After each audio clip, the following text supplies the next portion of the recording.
The goal of the following experiment is to probe the neurobehavioral impact of distraction and interruption on working memory.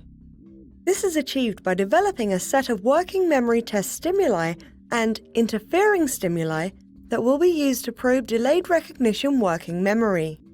As a second step for neuroimaging experiments, observe the neural impact of passively viewing the working memory stimuli and interfering stimuli to establish a baseline of activity.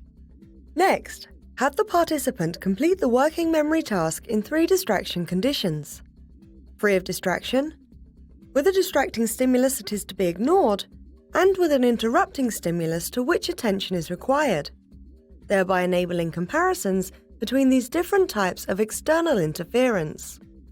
The results show greater detrimental impact on working memory when faced with distracting versus interrupting stimuli, an effect that can be exaggerated with advanced age.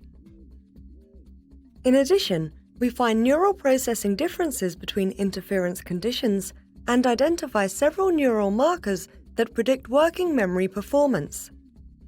These findings are based on behavioral, EEG, and MRI analyses.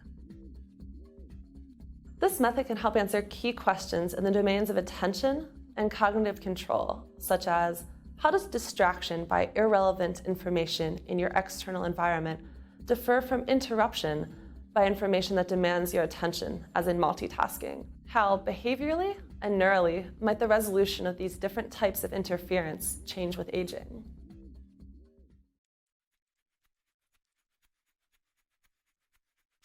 Before beginning this procedure, ensure that the study population has been selected appropriately.